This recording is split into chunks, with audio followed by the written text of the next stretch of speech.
Hello friends, welcome to lecture series on economic survey. In our last lecture, that is part 1 of economic survey chapter 5, we have revised inflation and inflation indices, that is CPI and WPI. We have seen inflation trend in India and at global level. We have seen that food and beverages group was the largest contributor to inflation.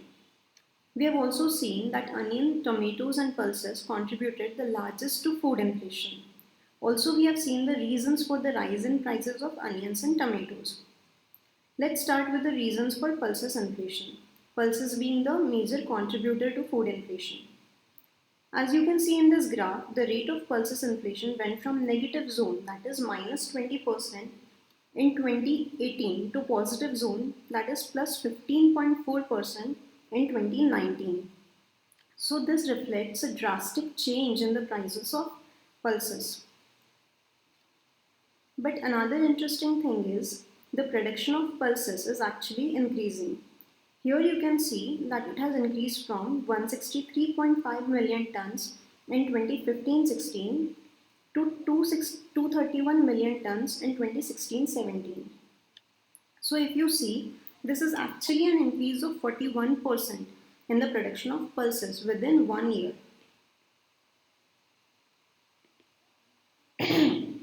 Sorry.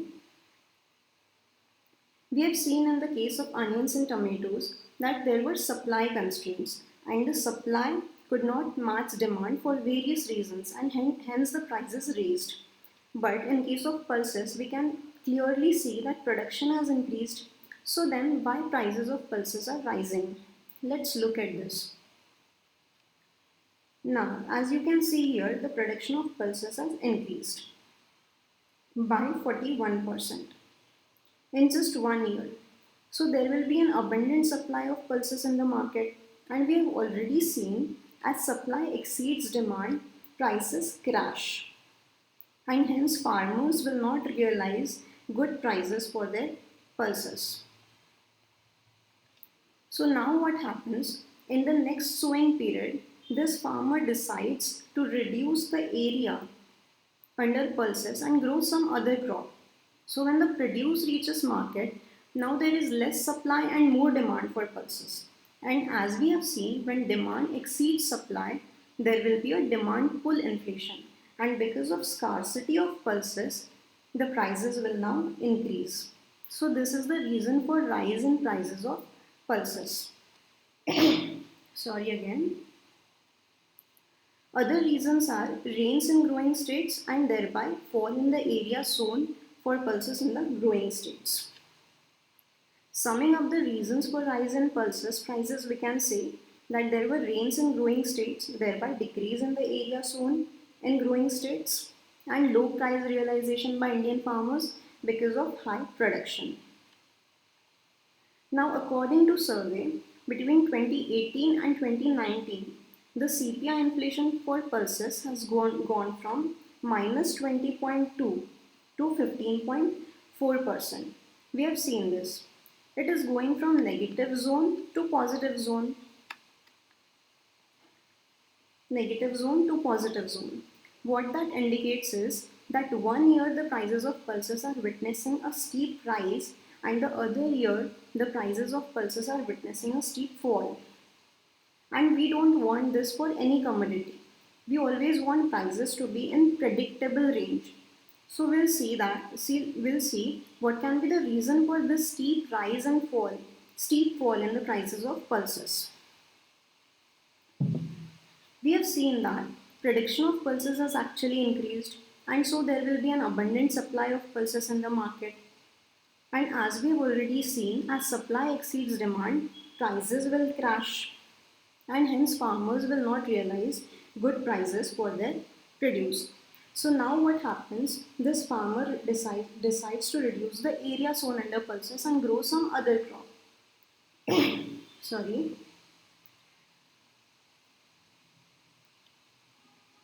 So when the produce reaches market, now there is less supply and more demand.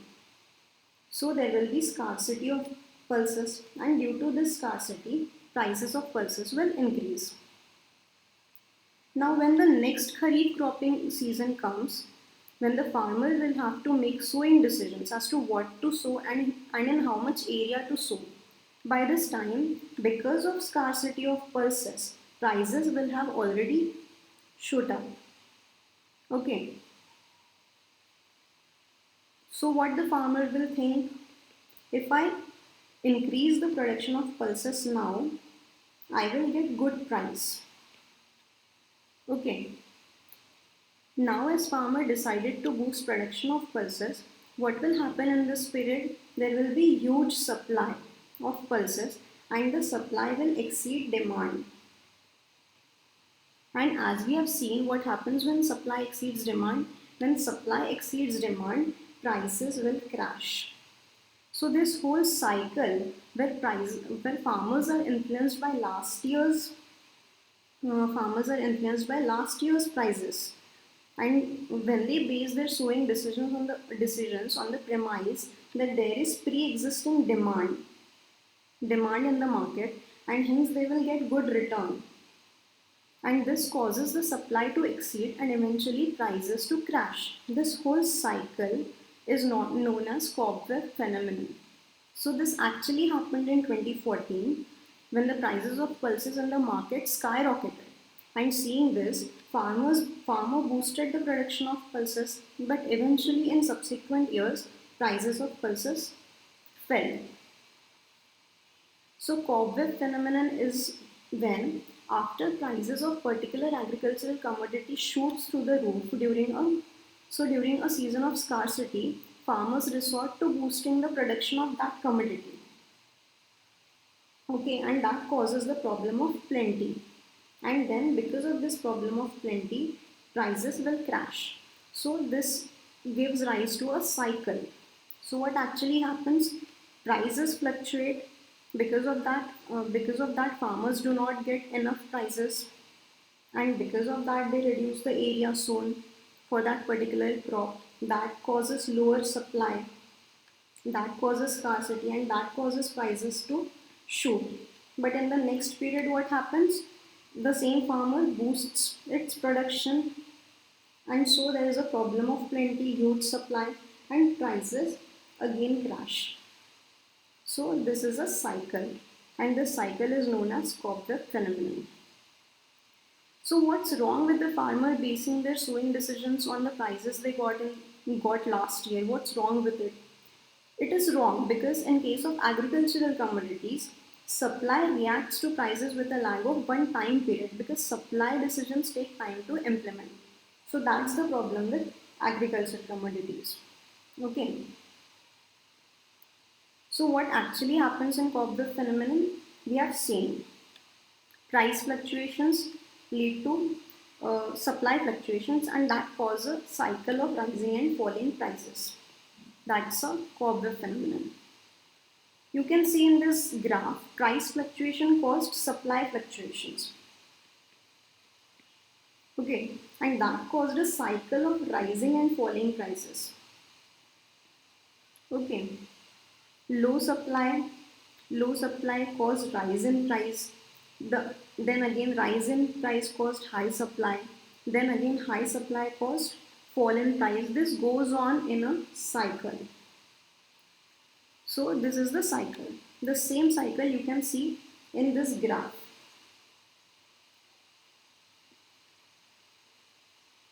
And the same cycle is reflected in this steep rise and fall in the prices of pulses. Inflation in pulses is represented here, WPI inflation rate for pulses. And the steep peaks on either side of the graph represents cobweb phenomenon.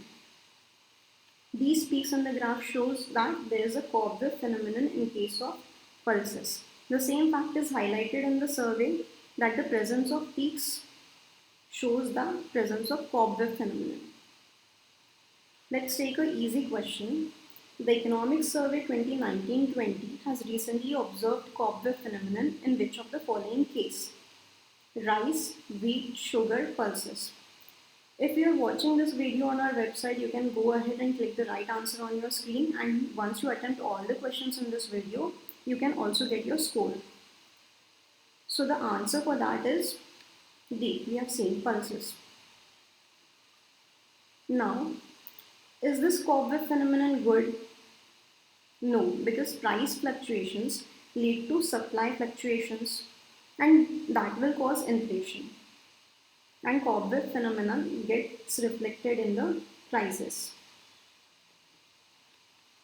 Then we have to prevent this cobweb phenomenon because we want prices of food commodities to be stable and predictable. So when we talk about the measures to prevent, let's revise why the cobweb phenomenon is actually happening. So it happened basically because of two reasons. Farmers are basing their decisions on last year prices, okay, and they are not getting good prices for their produce. So we want farmers should get good prices for their produce, and we want farmers to be safeguarded from price shocks and crop failure. So what is the solution? Safeguard the farmers from crop failure and price shocks. So government takes measures to prevent the same. Following are the measures that government has taken to prevent farmers from the price shocks and prevent the cobweb phenomenon. There is a price stabilization fund. There is Pradhan Mantri Fasal Bima Yojana. Government is providing more warehouses. Government is improving transportation, and there is ENAM. All these measures and even more measures like this help to prevent the cobweb phenomenon. Now let's see what is correlation coefficient which survey has talked about. Now we know that farmers base their sowing decisions on the prices that they got in the last period. Okay, we have seen this. So as in this case, if farmers are not getting good prices for their produce in the last period, what he will do in the current period, the farmer will reduce the area sown under the particular crop. Okay, and if he gets good prices, if he gets good prices for the produce in the last period, he will increase the area sown for the particular crop. Okay, in the current period. That is, he will boost production of the particular crop in the current period. So, as you can see here, there is a direct correlation between the prices of last period and the area sown in the current period. Okay. And is this correlation good? Is this correlation good? No. Why? Because we have seen that if farmers base their sowing decisions on the prices that they got in the last period, then they will get caught in this cobweb phenomenon. This is a cycle of rising and falling prices. Price fluctuations lead to supply fluctuations, and that lead to fluctuations in the prices that farmers get for their produce. Okay, so this causes the cycle of rising and falling prices. But we want prices of food crops to be in a predictable range and they should not fluctuate. So higher the correlation coefficient, greater is the possibility of cobweb phenomenon. Okay, we don't want this to be high, and we don't want this correlation. So correlation coefficient is not good. And by definition, correlation coefficient is the relation between wholesale prices in period T minus 1 and area sown in period T. Wholesale prices in period T minus 1 means last period, and area sown in period T means this is current period.